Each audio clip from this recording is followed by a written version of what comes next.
ตัวมันยีตลาดเดี๋ยวตุกเก๋นะเนี่ยรำปลอเต้เนี่ยเดี๋ยวเขาเวียงจันทร์นะมวยรู้ตลาดเนี่ยเดี๋ยวตุกเก๋นะเชียร์ตลาดนะแล้วหมวกของตัวตุกเก๋ซิมัวเจ้ามัวโอ้มัวนอนะ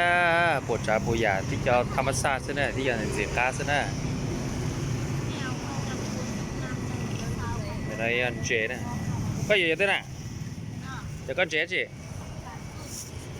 ปกกาเดี๋ยวก็จะมัวจันน่ะฮะพูดจีนเนาะกันตลอดยังบอกการส้มไอ้การส้มมันนี่รู้จัก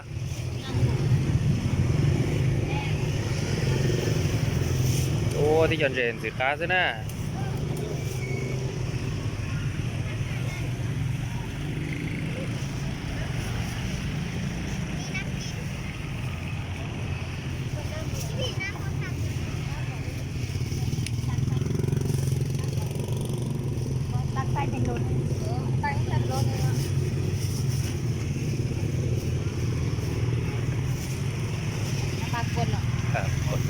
ปรากฏเลยนึกได้60 บาทป้านี่เด้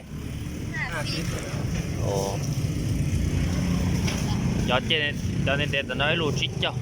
50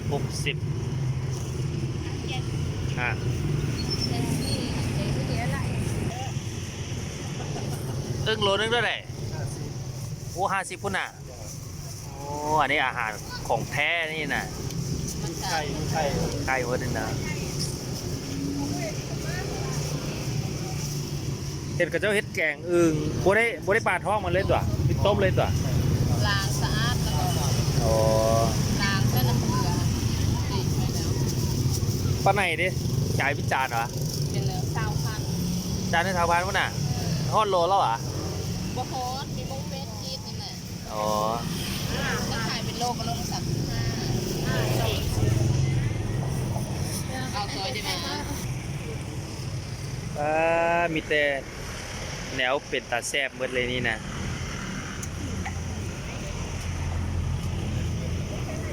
อันนี้จานนึง5,000วะ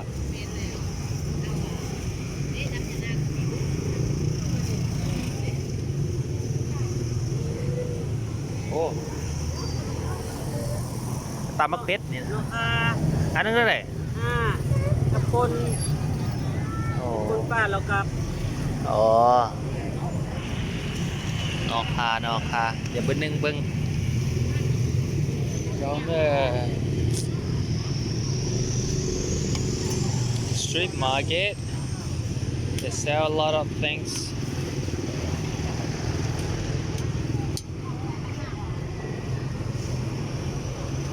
ปลาดุกเด้อตัวนี้จักโลอันนี้200 บาทโลนึงเท่าไหร่โลละ25,000ปลาดุกตัวแม่ไหนปลาดุกเอาเลี้ยงใส่หนองปลาใบเดี๋ยวมันใหญ่ว่ามันคือว่าใหญ่คักแท้ปลาใบได้ราคาพิเศษอะไรไหมลดได้เท่าไหร่ได้2 บาท40ไปฮะ2 โลปลายเท่าไหร่ล่ะจะมาเพราะถ้าได้สร้างประมาณ2 บาทเดี๋ยวลองสั่งดูนอกตะเกียบแล้วหรอวะ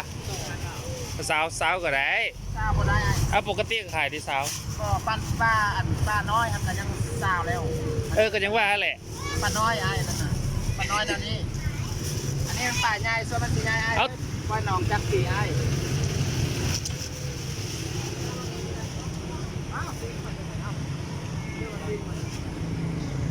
อะไรลูกเชฟ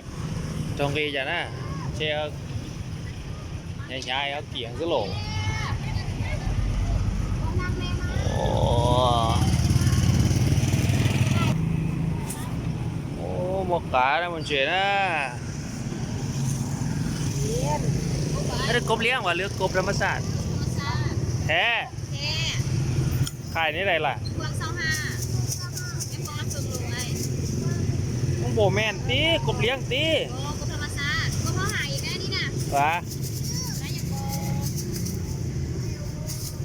โยก็เป็นนกอ่ะว้าธรรมชาติได้ก็พอบ้านเด็กๆนี่ sao bây giờ nè nhà cao phó thì chị à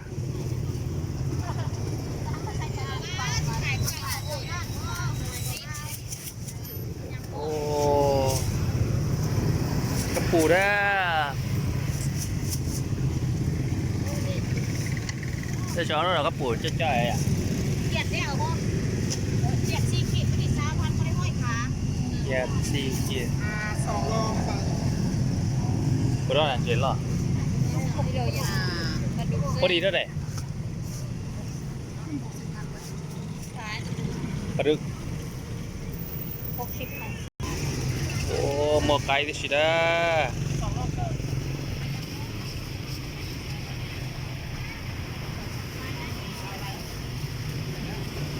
หลายอันเลยเนี่ย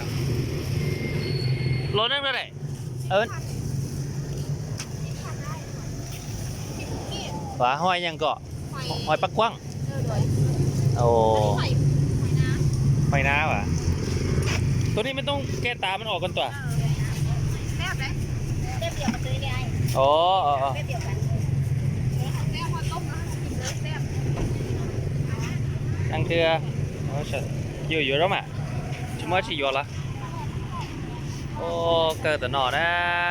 ลีนอสนะเหลือกันนะมอนโตจาตัวใหญ่นะมีหลายอันเลยนะเป็นตะแซ่บเมื่อแต่ซื้อบ่เมื่อไม่ได้ซื้อแต่ปลาใหญ่ตัวนึงแล้วก็ซื้อเฮ็ดมักเฮ็ดพอกันเด้อกลับก่อนกลับก่อน